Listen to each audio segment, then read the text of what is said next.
Is it time for a mind shift? If you don't know what that means, then join your host, Dr. Clint Haycock, a former evangelical Christian pastor and Bible college teacher of over 20 years, along the journey of deconstruction and reconstruction of faith, life, religion, and spirituality.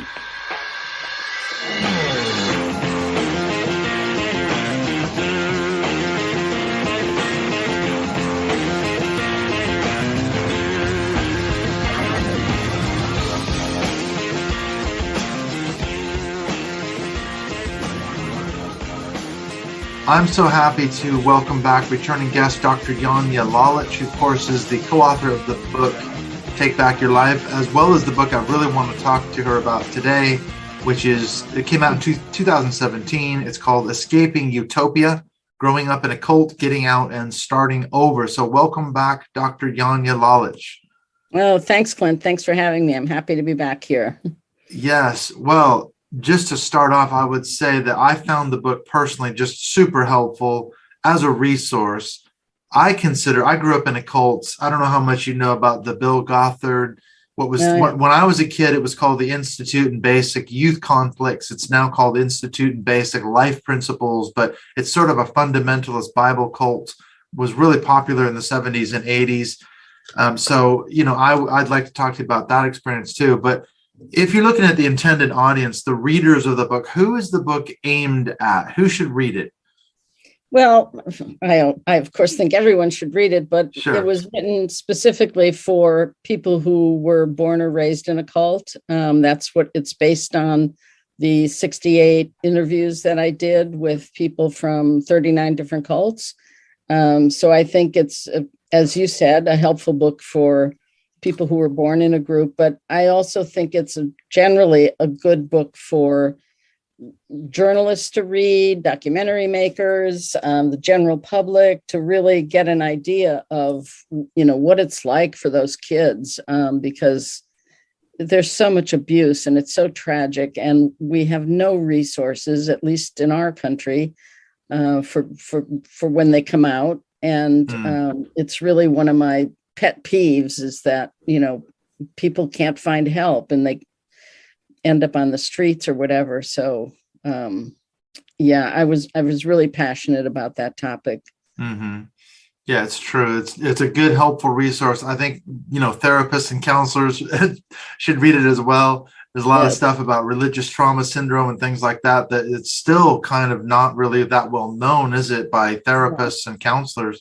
No, in fact, I'm working now with two trauma therapists who were sent to those horrible boarding schools, in the troubled teen industry. And we started an organization, and we're giving courses for survivors, but we're also having a course in April, and then later in the summer again for therapists and social workers to educate them about what they need to know with clients who are survivors of cults, because people have such a hard time finding help. It's true. Yeah, it needs to be definitely a helpful resource. More resources need to be out there. So in the book, you interview, 65, 68 adults. They all grew up in a cult. And one thing that was interesting, I was going to say, is you mentioned in the book, obviously the names they're not their real names, but you named the cults that they grew up in. And Yes. Most of those cults are still going today. Absolutely. Absolutely. I mean, there's very few cults that dissolved and went away. I mean, the cult I was in is one, but, some of these cults have just been around for generations. There's third and fourth generation kids. So it's definitely a social issue. It is. One of the themes that comes out, one of the threads, this idea of these now adults, they said, when we were kids growing up in this group, we didn't have a choice. We didn't have a say. We were indoctrinated by those that we trusted, parents, cult leaders, pastors, religious figures, or whoever it was. Is there a difference, though, between, in terms of that journey, the person who was born into a cult versus someone who, let's say, joined a cult later in life and then left it? Okay, they're both trying to rebuild their lives, but is there a different path? Is there a different journey there? Yes, absolutely. Because the ones who were born in a cult, and especially the cults that were, very restrictive or sequestered somewhere. Those kids have no other experience in life. Whereas people like me, I was 30 when I joined. So I had been to university, I had traveled around Europe, I had a life and I had friends who weren't part of the group. And so when I got out, it took time, yes, but I had people from my past I could go to and say, what was I like before and stuff like that. Whereas the kids coming out, if that's the only thing they knew, I mean, that's what makes the adjustment to the quote outside world so difficult, as well as there will undoubtedly be developmental difficulties. They don't go through the same type of stages of development that Erik Erikson, because they're everything's figured out for them or told to them, right? So they don't get to learn, when we were kids, we learned coping mechanisms on our own. If we got beat up on the playground, or if we, did good in school, or if, something happened at home, we figured out our ways on our own or with our siblings or our friends. And so those kind of coping skills, children in cults don't have necessarily, and as well as other developmental skills and just take education. I mean, so many of these groups homeschool, which is why I really am against homeschooling. And most of the time they just teach the leaders nonsense, right? They don't do formal education. And even if kids go to public schools, most times they have to come straight home and not engage with people there, or they're looked at as weird because everyone knows they're in a weird group, right? So there are a lot of issues that they have coming out that those of us who joined as adults don't have, which is why we're the organization I'm with now, or it's not a huge, just 3 of us, but we're now doing courses as well for people who were born or raised in a cult, because the issues are different. They really are. That's something I've learned growing up in a cult. I mean, it wasn't like FLDS or something like that, but it was a group that, I was talking about this Bill Gothard. He led seminars all over the country, and it was huge in the 70s and 80s. And the issue was that his teachings in terms of how he interpreted the Bible, you had all these families, and it's still very much a thing, as well as the homeschooling you talked about. They raise the kids according to these so-called biblical principles, and the parents run their marriages that way. So it's almost like you have mini cults in the home, even though he wasn't, I never met him. I went to a couple of his seminars, but so he had these little mini cults, family cults all across the country. And nonetheless, we were still indoctrinated within that system. Yeah, absolutely. I mean, that's why I say through the indoctrination program, as you keep internalizing all the beliefs and practices and thoughts and ways of behaving of the cult, you become like a little microcosm of the cult. That's where my idea of bounded choice comes in.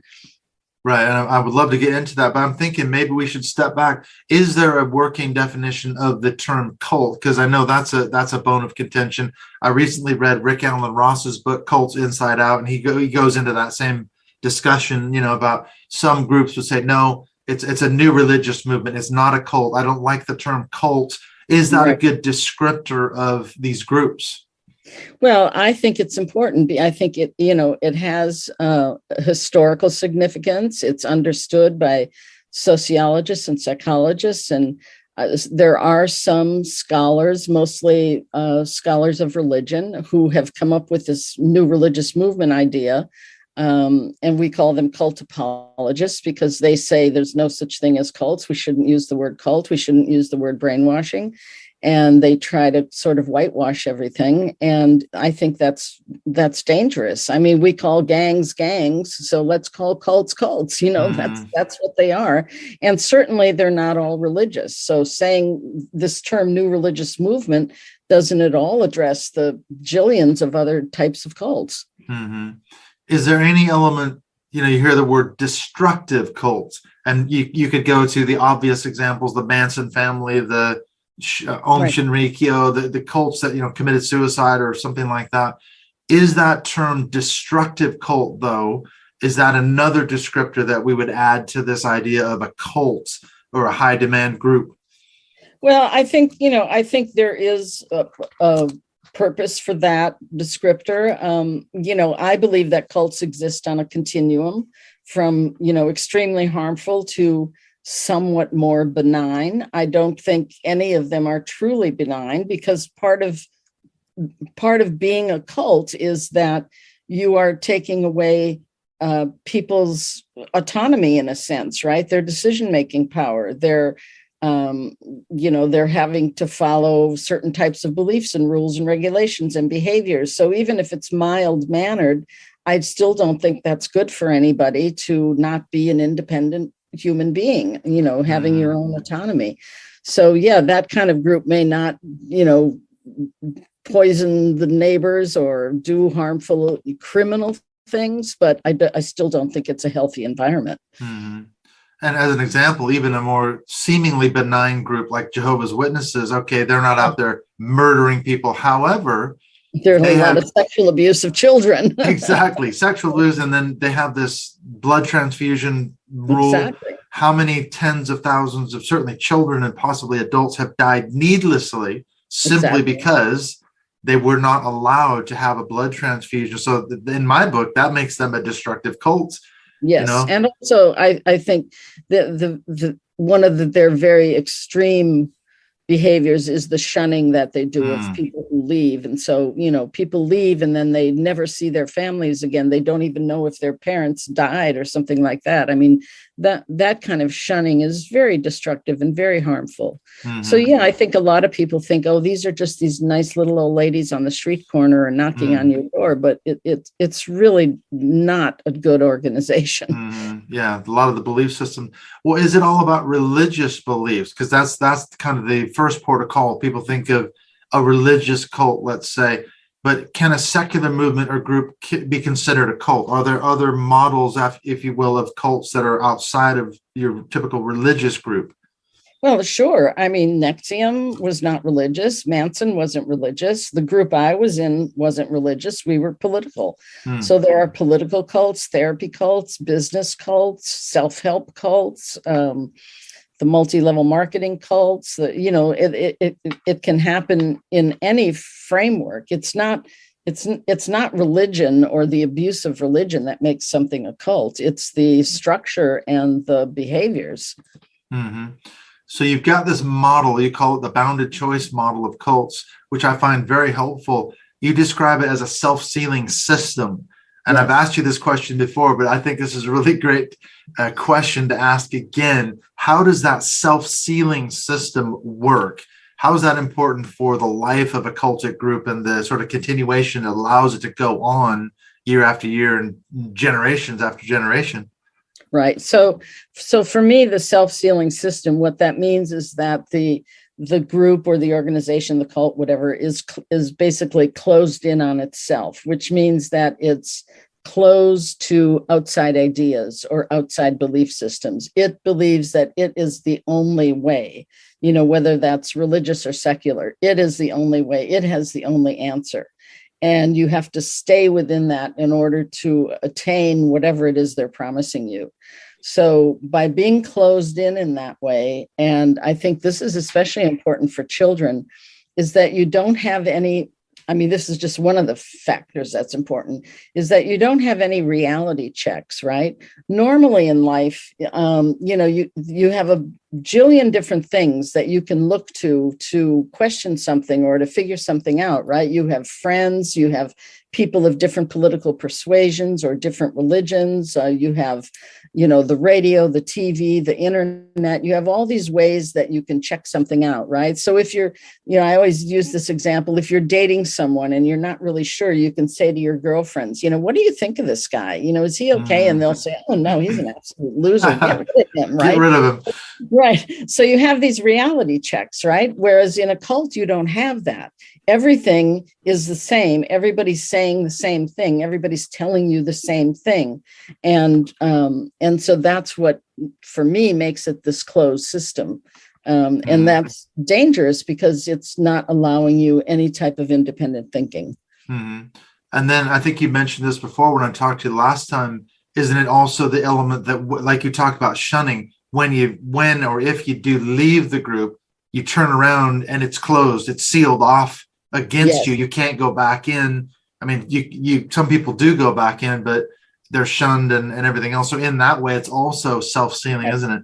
Yes. And in fact, I mean, we had people, for example, in the group I was in that either left or were expelled. And then they sort of would have to beg to come back in. And then, of course, they were criticized. They were given the most lowly positions. They were kind of these, weirdos, pariahs that you couldn't trust right away. And so, that was even a more painful process for them. So that closed system is very effective. I just read an article the other day. It was on the Roy's report, which is a kind of an evangelical watchdog report. And she talked about a church in Los Angeles, Dr. John MacArthur. It did the same kind of thing. And I was thinking of your book, a woman who wouldn't accept her abusive husband back into the home. And she was shunned by the church, and it turned out he admitted he had sexually abused the kids as well as verbally and physically abused them. And yet she was the one who was shunned and shamed and everything else. So I was thinking, I was going through your book. This is exactly what you're talking about in an evangelical fundamentalist church. Yeah. It happens. So this is an interesting model. You've got 4 elements to your bounded choice model. Number 1 is a transcendent belief system. Number 2, charismatic authority. Number 3, systems of influence and systems of control, which I find very helpful. I'm thinking, okay, can we look at each one of these in detail? So what do you mean by the transcendent belief system? That's kind of the first protocol, isn't it? Right. So that's basically, the ideology of the group or the leader, what the leader brought to whoever and got his first recruit. So what I mean by a transcendent belief system is that it gives you the answer to everything, right? To the past, the present, and the future. So it completely reframes your life in a way, right? Because it's this all or nothing, all encompassing belief system. And when something is all or nothing, that means that the ends justify the means. And once you have an organization or group, whatever, that believes that the ends justify the means, that means that anything goes, right? You can be asked to do anything because it's for our greater cause, right? And so that leads to very dangerous situations. That leads to people doing things against their own moral code that they brought into the group if they had one. And so you eventually kind of take on the immorality of the leader through this all or nothing system. And then the other aspect of it that's important is that belief system requires that you go through a personal transformation. You're not accepted for who you are, right? You have to change, right? You have to become this perfect person to be on the path to whatever they're offering you. And so that's the indoctrination process. And that's where the change occurs. That's what struck me reading through the book. You say something like, it's not just, they don't just think that their message is true. They say it's the truth. True. Exactly. It's the truth. We're going to change the world. Everyone needs to know this message. And you think, okay, I can see the attraction to someone who might be in a particularly vulnerable spot. I want to get involved in something that's bigger than myself, that is going to change the world. And as you say, you come into the system and then you go, wait a minute, I've got to change. And there's where they get you into that process of, the indoctrination and everything else. Right. So right. True. And what element is it where you would say, okay, this compares to Robert J. Lifton's category of sacred science? Because that's where I thought when you were talking about transcendent belief systems, every group, every cult has its sort of sacred science, its sacred core text. And that's that's one of the main sort of tenets of a lot of these groups, isn't it? Yes, it is. Yeah. And I mean, sacred science in a way is an unfortunate word because it has nothing to do with science. Exactly. But the sacred is the important word there, that, like you said, it is the truth with capital T's. Whereas, healthy religions or healthy organizations, I might be Catholic, but I know that there are other religions. Somebody else is a Protestant or someone else is a Presbyterian. I don't say they can't exist, right? I might think mine's the best, but I know that it's not the only one. And that's the difference. Yeah, and you can see that. I mean, for example, Scientology's got Dianetics, Christianity's got the Bible, Islam's got the Quran. I mean, every group, the Mormons have the Book of Mormon and other doctrines and covenants. Every group's got that sacred science, and that forms that transcendent belief system. And it must be that attraction, isn't it? We've got Dianetics, we've got this and that and the other thing that will change the world, and we're going to clear the world, or whatever the system is. Yeah, we had Marx and Lenin, right? So, and we thought our leader was the new Lenin. So there you go. Amazing. Yeah. All right. So you've got a transcendent belief system. Then you've got number 2 is charismatic authority. And I think immediately you go to like the charismatic typical cult leader. But you talk about what about if a cult leader is dead and gone? Okay, like L. Ron Hubbard, he's no longer around, yet Scientology didn't collapse. What is it about that charismatic leader and that charismatic authority that kind of forms a nucleus of your typical cult group? Yeah, the charismatic authority. I mean, the way I see it is that, cults, some one person is going to start this thing. It's, this guy or woman who comes up with this idea and recruits a few people, and people attribute charisma to that person, and that sets up kind of a power imbalance in the relationships. But any cult worth its salt is also going to set up a hierarchy of leadership, right? There are middle level and lower level leaders, and those people function with what we call charisma by proxy. The leader, in a sense, has given them his or her blessing that they can carry out the orders. They keep the thing going. They check up on people. They do whatever it is they're assigned to do. And they're able, people need to listen to them because they're, in a sense, functioning at the behest of the charismatic leader. So they in a sense are charismatic as well, right? It kind of transfers that way. So that and as you say, many groups are big. You never see the leader, you never meet the leader. Yet there is this person who's held up as the be all and end all, right? And so if they've set up a good enough structure, when that leader dies, there are going to be people who can take over and keep the organization going. And so that's why we do have these groups that have gone on for decades, have gone on for, as I said, generations and generations. So, for example, the Jehovah's Witnesses that we were just talking about, their original founders died a long time ago. Now they have this governing body of 10 white men, and, they function as, quote, the charismatic authority. Yeah, exactly. I mean, Joseph Smith's long dead, yet the Mormon Church carries on, and all of its different offshoots and strange branches like the FLDS and, all that. Yes.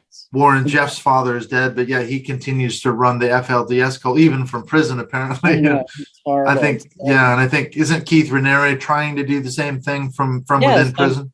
Yeah, Keith, there's a handful, more than a handful of loyal followers, both here in the States and also in Mexico. And they're working to help him with his appeal of his conviction. And they say, everything that happened was voluntary. These women agreed to have these brands put on them. And they're all over the internet and social media and just trying to carry on with Raniere's words and still honoring him. Yeah, same thing with FLDS. And I know Warren Jeffs has been issuing pronouncements from his prison cell, and people still falling.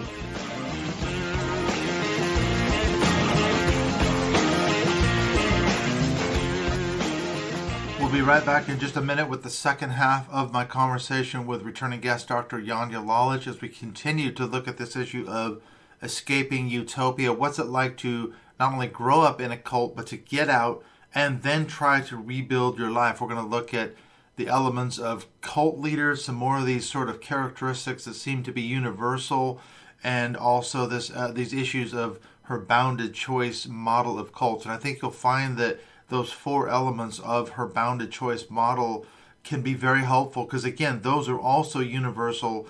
Almost every cultic group, and it doesn't have to be a religious group, any high control, any high demand group can display those 4 characteristics of this bounded choice. And so we're going to talk about that a little bit in more detail as well. Before we get into the second chat, though, I wanted to mention really quickly what's coming up here in the next few episodes. I've had a chat with Catherine Stewart about an article that she came out with recently in the New Republic Journal. and that is about what's some of the new developments, what's going on in the Christian right. And then I promise you, I'm working on this episode as well. I had a chat recently with Rachel Hunt from Recovering from Religion, and we had a really good conversation about not only her work with the RFR, but how you can get support from the RFR as well as become involved in that great organization, as well as the Secular Therapy Project. So they are offering some really good resources for those of us who have left religion behind. And that's basically what I'm doing here also with Dr. Janja Lalich, giving you resources, ways to empower yourself, ways to sort of like rebuild your life in terms of identifying how we were controlled, how we were sort of manipulated in terms of these cultic sort of psychological tactics and other ways that they use to indoctrinate us and control us and really suppress our authentic self. So that's all part of the journey of rebuilding your life after you get out of a cult or a fundamentalist religion or any sort of high demand, high control group. This is what you need to do. Education is probably one of the best things you can do.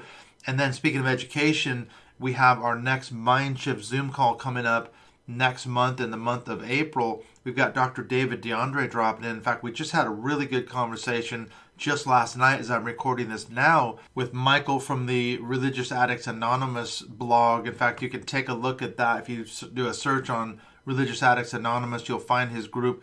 We had a really good conversation about what is religious addiction, how you can recover from it, and you can actually be a part of their group calls that they do every, I think it is Thursday night. So if you go on the RAA blog, you can find out more information about how you can be a part of that if any of this issue of religious addiction seems to fit you. So these are really great benefits that you get for being a Patreon supporter of the show. As always, the links to that are in the show notes if you want to support the show financially and become part of our closed Mindshift Podcast Facebook group community. Anyway, let's get on back into the second half of this chat with Dr. Janja Lalich as we keep looking at this issue of escaping utopia, rebuilding your life after growing up in a cult.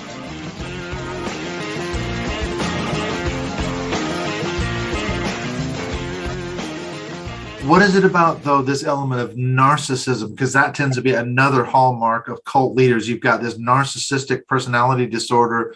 What is that about? What are they in it for? Why does a person start a cult, let's say? So I think that 99, 98, whatever % of the time, it's someone who's basically a kind of a con artist, a narcissist, somebody who wants to have power, so they do it often for money, sex, or power, the three biggies. And being a narcissist means that they're not like you or me. Everything revolves around them, and so that's why they do what they do. That's why there can be no criticism. There's no holding them accountable.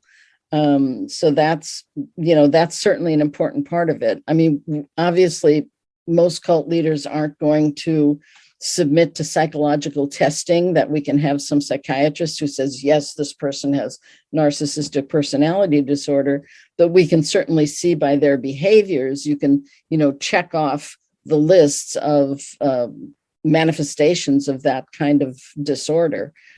So yeah, that's a very typical. And then many of them also have traits of, psychopathy or sociopathy, especially when they become very harmful and dangerous, like Keith Raniere, or other ones where things got really harmful. Those people have a little bit of psychopath in them. Not everyone does, but many of them do. And often when we look back at their childhoods, we see exactly, the kinds of things that baby psychopaths do, killing animals, that kind of thing. Interesting. So the last two categories you've got are systems of influence and systems of control. There obviously is a difference between those two categories. What is it about systems of influence? Because does that go back to your comment about the transcendent belief system you have to change in order to become a productive cult member, whatever? These the ways in which they can do it? Because it seems to me what struck me about systems of influence, it's not necessarily overt ways in which the cult controls you. It's almost like you have to become self-policing in your own behaviors, your thoughts, and all those kind of things. I developed, I think, religious scrupulosity, and I see it now as that was a form of self-policing as a kid growing up in this thing. I had to be in charge of myself so I wouldn't, commit a thought crime against God or whatever it was. Is that kind of the way it works? These are more less overt means of control. Absolutely. The systems of control are basically the overt rules and regulations, maybe what you can wear, what you can eat, who you marry, where you live, et cetera, right? They're the very obvious things. Whereas the systems of influence are more subtle. They're basically the social psychological techniques that prey on your emotions, that prey on your guilt and shame and fear and love and those things. And so and some of that is, again, those of us who joined as adults, we're used to that. We're used to being guilt tripped, or we're used to being ashamed. And so it seems normal. You don't realize that this is a coordinated plan getting you to change. And so I believe that the systems of influence, these social psychological techniques, are far more effective than the rules and regulations, right? Because that's obvious. Okay, I have to, wear orange robes because I'm in, Rajneesh's cult. But the things that are really preying on your emotions and pressuring you to change, and along with the peer pressure, that's where the indoctrination really hits home, and that's where the change really happens. Mm-hmm. Yeah, you could punish and abuse people, but it's when you become self-policing, that's when it really obviously has hit home. You've got that voice in your head saying, no, right. Exactly. I can point to so many examples. I was just telling someone the other day about when I was probably 13 or 14, I was at a Christian summer camp as a kid. We went every summer, and some friends of mine wanted to sit in their car and listen to a rock and roll song. Ooh. Oh, I know. It was by Journey, Don't Stop Believing by Journey. And which is ironic because now the keyboard player is married to Paula White Kane, who is a complete, prosperity gospel, Trump advisory council and all that. But I felt so terrible about sitting in the car listening to this rock and roll song.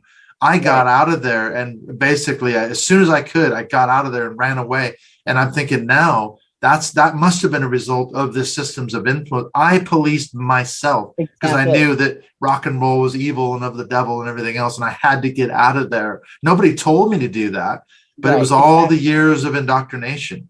Yeah, exactly. And that's exactly how it works. And that's why, especially the cults that really grow big and have people all over the country or all over the world. You don't have to have the cult leader or even any leadership right there with you, because you know exactly what you're supposed to do. And you berate yourself and you beat yourself up. And because of all the years of training that was probably done overtly, criticism sessions or confessions or whatever they were called in every group, kind of trained you to learn how to beat up yourself when you see you're crossing the path somehow. And I know you do go into Lifton's categories. It struck me again that, he talks about the demand for purity and then the cult of confession, which are two of his hallmarks. Same kind of thing, as slots right into your model, doesn't it? The cult places a standard on his followers that it's impossible to achieve. And then they inevitably fail. Then they have to turn around and confess their sins or whatever it's called. And then you have that guilt and shame mechanism, which is so effective for controlling people, isn't it? Right. And the peer pressure. I think the peer pressure isn't given enough credit for how effective it is, because, as we grow up, we respond more to our peers than to, say, our parents, whatever, right? So, in most groups, when you're a new member, you're going to have somebody who's like in our group, we call them the one help, they're the person who helped you. So they kind of guide you along, and then they report back to leadership if you're having doubts about things. And then in our group, we had to not only write self-criticisms, but we had to turn in other people if we saw someone who disobeyed in some way or broke a security rule or something. So you're constantly watching each other and spying on each other and reporting on each other. And so that peer pressure is also what keeps you in line. Amazing how it works. It's so effective, isn't it? And that's the thing about your model, is that you talk about this in the book. You say that it's sort of universal. Every cult is obviously slightly different in terms of beliefs and practices and things like that. However, you can take these four categories and you can place them on top of virtually every high demand group. Why is that? Why is this it seems to be a universal truism that these kind of groups follow into these four basic categories?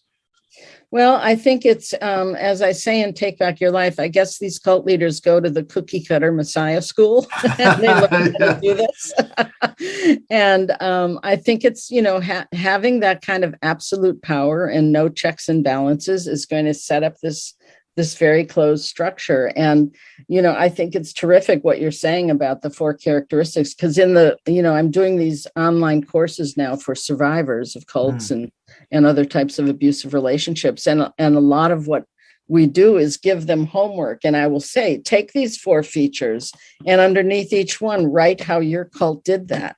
And that's been so helpful to people because they can see it there in black and white. Because often when you get out of a group, and I don't know if you experience this, everything's just kind of a mush, especially if you were in for a long time. It's like, what the hell just happened? Like, who am I?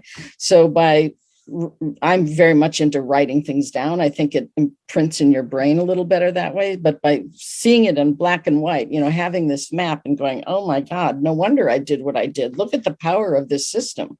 And so that's a very, and you can use Lifton's 8 themes as well for the same thing, but I think it's a really helpful recovery tool.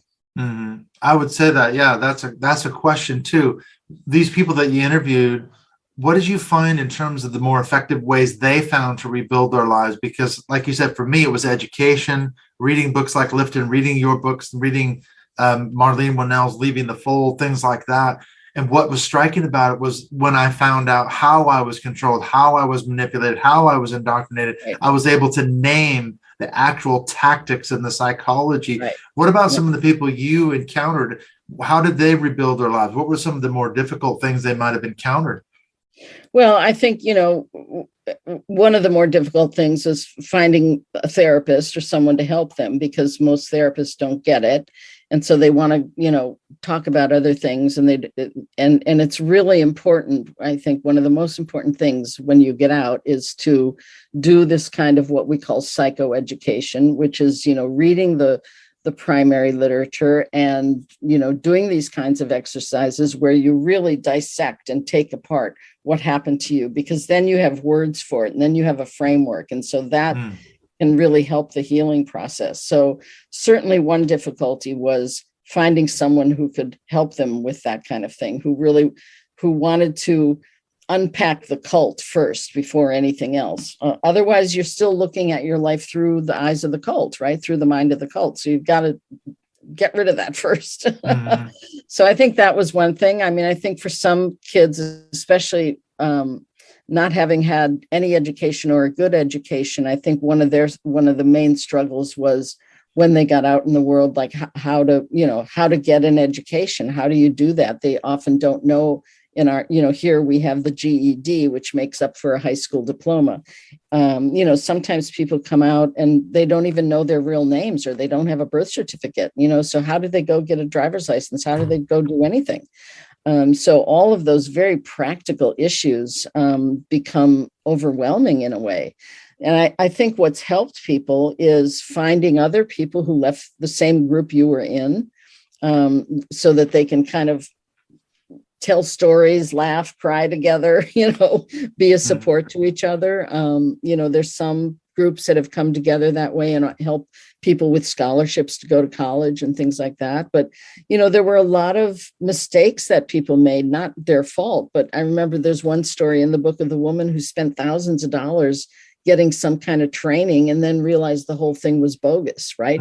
Because she didn't know how to check out if something's really accredited, right? So there's all these natural skills that people born in a group often don't have. And so they encounter that, sometimes they have nowhere to go. They end up couch surfing because they don't know if they have family on the outside who they can go to, or there was the one guy who went to his grandparents, but they made him work, they're like, sure, you can live here, but you've got to work. And the guy, had grown up in a cult for like 18 years. Like he wasn't ready to go to work just yet, And so, there's just a lot of difficulties for people who were born in, and I just have so much admiration for those who make it, and I feel horrible about the number of suicides, because there are a lot of suicides. It's shocking, isn't it? I remember talking to a woman several years ago. She was one of Warren Jeff's wives. She was like his 65th wife or something.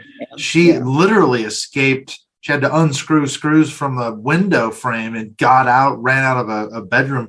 Anyway, she now has actually taken over one of the houses that he used to own, and she helps women get out of the FLDS. And like you said, her goal is to help them simple things like, you talk about this in the book as well, how to register a car, how to get a driver's license, all the things that most of us just take absolutely for granted. They don't know. They have no marketable skills in so many cases, don't they?